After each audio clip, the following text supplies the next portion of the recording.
Misalkan ada orang berpikiran seperti ini, saya itu tidak makan, kalau ditakdir Allah kenyang, pasti akan kenyang. Ya kita akan kelaparan. Makanya kenyang itu kita harus berusaha untuk makan. Setelah ada yang disajikan, misal nasi sama air putih, di situ kita juga harus berikhtiar lagi, berusaha lagi. Kita harus, misal Pak, kalau makannya pakai sendok, ya kita sendok itu makanan.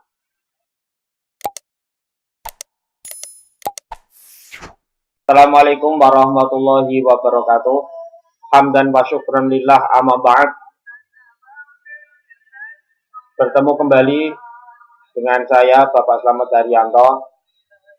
Pada kesempatan kali ini Bapak Slamet Haryanto akan menjelaskan tentang iman kepada qadha dan qadarnya Allah Subhanahu wa taala.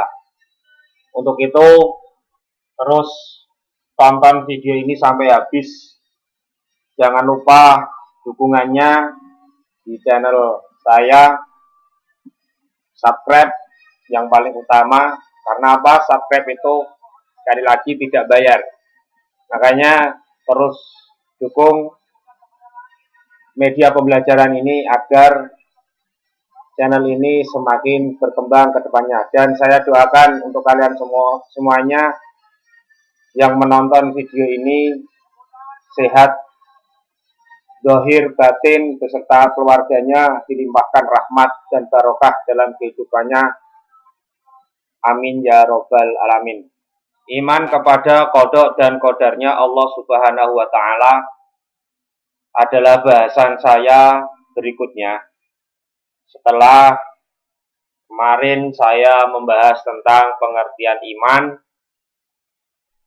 iman kepada malaikat-malaikat Allah, iman kepada Rasul-Rasul Allah, dan kali ini saya akan membahas tentang iman kepada qadha dan qadarnya Allah. Yang pertama adalah yang akan kita bahas tentang pengertian qadha dan qadarnya Allah Subhanahu wa taala. Qadha itu adalah secara bahasa artinya atau maknanya adalah ketetapan, keputusan, dan pelaksanaan. Sedangkan pengertian secara etimologinya, qadha artinya menjelaskan bahwa qadha merupakan suatu ketetapan, keputusan, pelaksanaan atas umat manusia yang telah ditetapkan oleh Allah Subhanahu wa taala sejak zaman azali. Jadi qadha ini adalah kehendaknya Allah yang mana manusia itu belum diciptakan atau manusia itu baru ditulis pada zaman kisahnya atau apapun itu tentang manusia itu pada waktu dia masih berada di alam azali. Pada zaman azali itu sebelum manusia itu diciptakan atau sebelum dia itu berada di alam kandungan seorang ibu. Itu adalah alam azali. Yang kedua adalah qadar. Qadar secara bahasa bermakna adalah ukuran atau pertimbangan. Sedangkan secara etimologi atau secara istilah, qadar merupakan suatu ketetapan Allah berdasarkan ukuran pada setiap diri umat manusia sesuai dengan kehendaknya pada zaman azali. Ini adalah pengertian secara garis besar dari qadha dan qadarnya Allah. Jadi pada intinya berbicara tentang qadha dan qadarnya Allah itu berbicara tentang takdirnya Allah. Jadi takdirnya Allah itu ada yang bisa dirubah dan ada yang tidak bisa dirubah. Kalau qadha itu adalah takdir Allah yang sudah ditetapkan sejak zaman dulu, tidak bisa dirubah-ubah. Kalau qadar itu bisa dirubah oleh manusia dengan beberapa hal, salah satunya adalah dengan ikhtiar. Perumpamaan perbedaan antara qadha dan qadar yang dijelaskan oleh Syekh Nawawi Al-Bantani atau Imam Nawawi Banten Yaitu di dalam kitabnya Kasyifatus Syajah, di situ dijelaskan kehendak Allah yang berkaitan pada zaman azali. Misalkan kita telah menjadi orang alim atau berpengetahuan adalah qadha. Jadi qadha itu dicontohkan oleh Imam An-Nawawi itu besok kita akan menjadi orang alim, itu adalah takdirnya Allah, tidak bisa dirubah. Jadi takdirnya Allah, kita akan menjadi orang pandai. Nah, qadarnya Allah ini yang mempengaruhi qadha tersebut. Sementara penciptaan ilmu di dalam diri kita setelah wujudnya hadir di dunia sesuai dengan kehendaknya Allah, itu adalah qadarnya Allah. Jadi kita akan menjadi orang alim atau tidak, ya itu tergantung ikhtiar kita dalam hal belajar atau berusaha semaksimal mungkin untuk menjadi orang yang alim atau orang yang pandai itu sendiri. Dalil nakli tentang qadha dan qadar. Ini sebagian kecil dalil daripada qadha dan qadarnya Allah yang ada di dalam Al-Quran. Salah satunya adalah badi'us samawati wal ardh wa idza qadha amran fa innama yaqulu lahu kun fayakun. Jadi ini tentang qadha. Inil hukmu illa lillahi yaqudul haqqa wa huwa khairul fasilin. Ini juga tentang qadha-nya Allah. Ini tentang takdirnya Allah. Inna kulla syai'in khalaqnahu biqadar. Jadi sesungguhnya kami menciptakan segala sesuatu menurut ukurannya. Jadi qadar itu biar diartikan dengan ukuran. Wa khalaqu kulla syai'in faqaddarahu taqdira. Ini juga dalil tentang takdir. Dan Allah telah menciptakan segala sesuatu dan Allah menetapkan ukuran-ukurannya dengan serapi-rapinya. Ini adalah dalil-dalil tentang qadha dan qadarnya Allah.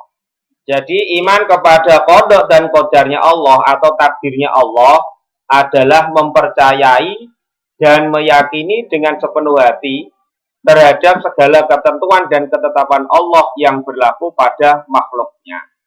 Jadi iman kepada qadha dan qadar ini tidak hanya dipercayai manusia di lisan atau di hati saja, tetapi diimplementasikan di dalam kehidupan sehari-hari. Karena apa? Karena iman itu sendiri kemarin saya sudah menjelaskan itu adalah mencakup 3 ranah. Yang pertama adalah ikrar bil lisan, mengucapkan dengan lisan, wa tasdiqum bil qalbi, membenarkan dalam hati, dan wa amalum bil ard. Jadi orang yang beriman kepada takdir Allah itu meyakini sepenuh hati bahwasanya apapun yang menimpa kepada dirinya, baik itu yang jelek, yang baik, itu pasti datangnya dari Allah Subhanahu wa Ta'ala. Makanya di sini nanti iman kepada qadha dan qadarnya Allah ini adalah sebagai keimanan terakhir, menandakan bahwasanya manusia itu menjadi insan yang kamil atau orang Islam yang seutuhnya. Karena apa? Takdir ini tidak hanya senang saja, tetapi takdir ini bisa berupa ketidaksenangan atau kesedihan misalnya. Itu adalah juga takdirnya Allah. Nah, ketika kita memperoleh kesenangan itu, apakah kita bisa mengetahui itu adalah nikmat dari Allah? Atau ketika kita ditakdirkan oleh Allah menjadi susah misal, salah satunya adalah misal untuk bulan ini kita kekurangan uang misal, itu juga termasuk takdirnya Allah. Nah, ketika kita ditakdirkan seperti itu, apakah kita masih yakin kepada Allah? Lah itu. Di situ nanti kita secara individu bisa melihat kadar keimanan seseorang itu kepada Allah Subhanahu wa Ta'ala, kepada malaikat Mikail yang menurunkan, yang menyampaikan rezeki, yakin kepada kitabnya Allah tidak. Karena apa? Karena segala sesuatu takdir itu juga dijelaskan di dalam Al-Quran.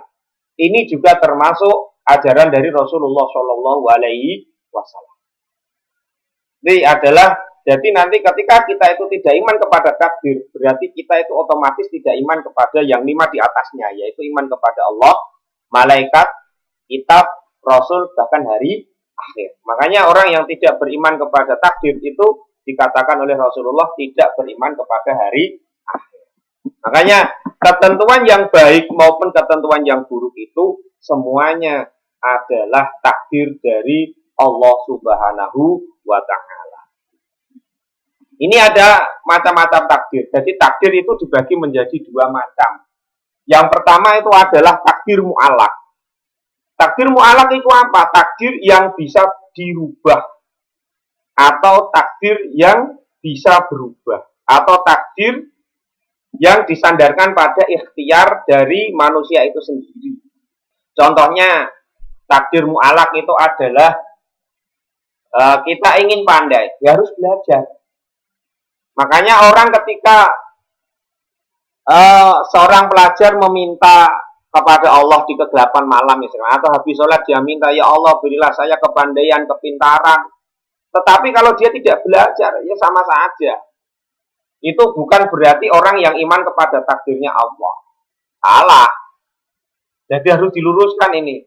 Jangan sampai kita itu memiliki pemikiran bahwasanya, wah saya kalau ditakdirkan oleh Allah menjadi pandai, ya pandai, tidak usah belajar. Itu salah.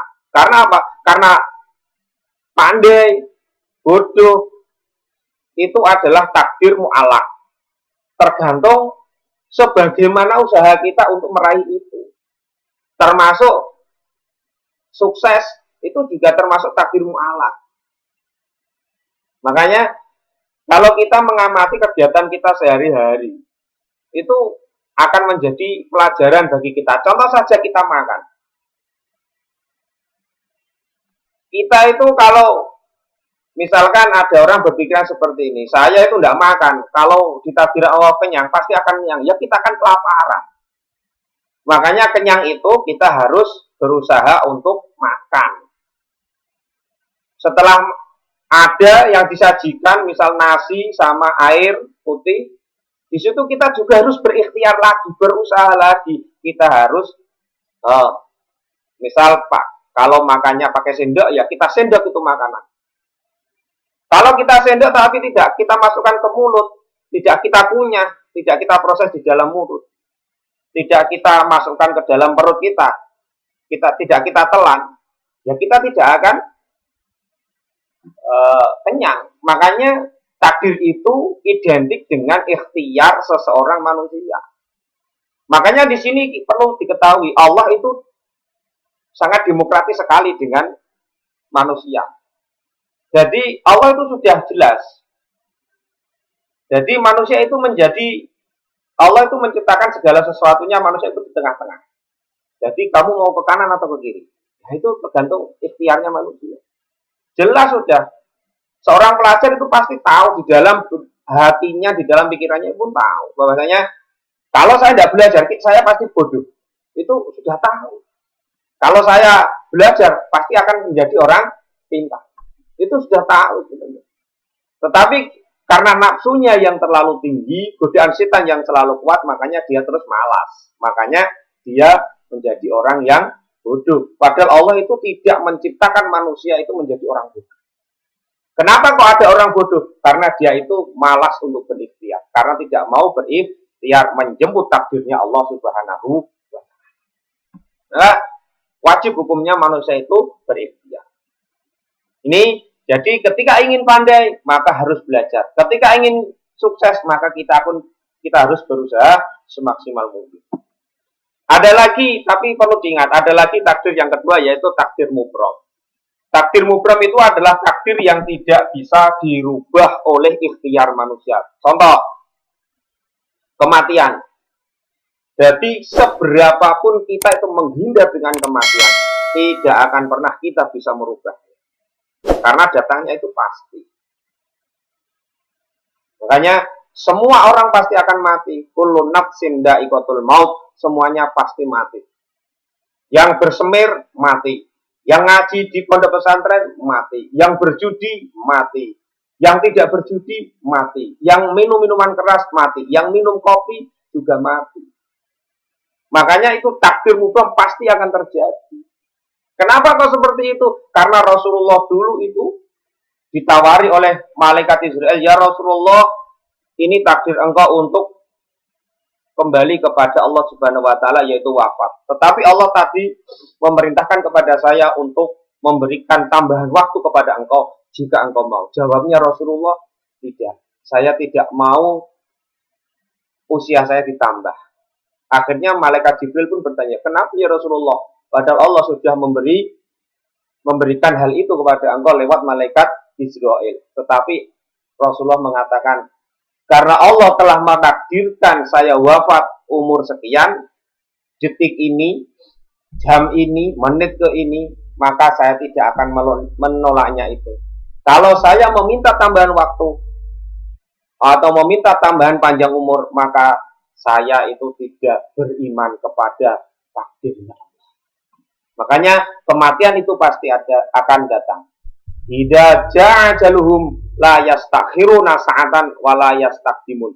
Jadi ketika ajal itu datang, tidak ada orang yang bisa memajukan ataupun mengundur sesaat, meskipun sejam tidak akan pernah bisa. Makanya itu adalah takdir mubham yang harus kita yakini di dalam hal itu. Karena semuanya pasti akan mati. Yang berikutnya contohnya adalah bencana alam. Sehebat apapun kita, sehebat apapun teknologi kita itu tidak akan pernah bisa memprediksi kapan datangnya bencana alam. Tetapi tanda-tandanya ada. Makanya yang harus kita waspadai itu adalah tanda dari bencana ini. Sehebat-hebatnya negara Jepang itu tidak pernah bisa memprediksi kapan, menit keberapa, jam keberapa, detik keberapa daftarnya tsunami. Makanya Jepang pun terdampak tsunami pada waktu dulu. Tetapi Jepang sudah antisipasi dulu tentang tanda-tanda daripada bencana alam itu sendiri, sehingga bisa minimalisir datangnya atau jatuh korban. Makanya sehebat apapun teknologi yang dimiliki manusia, tidak akan pernah bisa merubah yang namanya takdir mubham. Karena bencana alam itu tidak akan pernah diketahui oleh manusia kapan datangnya. Karena itu adalah hak prerogatifnya Allah. Karena Allah yang maha menentukan, Allah yang maha kuasa. Tidak akan pernah bisa. Makanya kita itu wajib berikhtiar. Apa? Karena ada takdir mubham, karena ada bencana, karena ada kematian, maka kita itu wajib berikhtiar, berusaha bahwasanya kita itu harus mempersiapkan diri ketika nanti Allah Subhanahu wa taala itu menjemput kita untuk mengarungi jalan menuju ke surganya Allah. Karena di situ banyak alam-alam yang akan kita lewati. Sebagai gambaran saja di dunia, kita itu hendak pergi ke Jogja, liburan, kita itu harus punya bekal atau istilahnya uang saku atau ongkos. Mulai dari Pati menuju ke Jogja butuh ongkos. Nanti ketika di Jogja kita mau masuk ke objek wisata, kita pun butuh ongkos. Makanya sama, ketika kita mati juga butuh ongkos. Ongkosnya adalah satu, ibadah. Nomor dua adalah amal jariah. Nomor tiga adalah ilmu yang bermanfaat. Yang keempat itu adalah anak yang soleh kalau kita memiliki, kalau kita bisa mendidik anak kita menjadi orang soleh, dan kita harus bisa. Yang kelima adalah bekal kita besok di akhirat itu adalah amal dan ibadah kita. Jadi amal ibadah jangan dijadikan menjadi tapi menjadi dua. Amal bisa berupa sedekah, bisa berupa zakat, dan lain sebagainya. Ibadah itu adalah satu, bisa sholat, bisa berbakti kepada kedua orang tua, bisa belajar, bisa tersenyum, banyak sekali. Makanya dua hal ini jangan sampai hilang. Amal, ibadah. Ibadah dan amal. Kalau kita sudah beribadah, maka kita harus beramal. Kalau kita sudah beramal, maka kita harus beribadah. Makanya kalau kita beramal saja tidak beribadah, sama saja kita itu memiliki sepeda motor, tetapi ban yang belakang itu tidak ada, tidak akan pernah bisa jalan. Kalau kita sudah beribadah tapi tidak pernah beramal, sama saja. Ban belakangnya ada, dan depannya tidak ada. Makanya amal ibadah ini saling berurutan, jangan sampai dihilangkan. Cukup sekian keterangan dari saya. Semoga bermanfaat. Terima kasih sudah menonton video saya. Semoga bermanfaat sebagai bekal kita sebelum kita kembali kepada Allah Subhanahu wa taala. Karena apa yang saya jelaskan itu pasti akan terjadi dan kita wajib hukumnya untuk mengimaninya. Demikian dari saya, semoga bermanfaat. Billahi taufiq wal hidayah, sumaridho wal inayah. Assalamualaikum warahmatullahi wabarakatuh.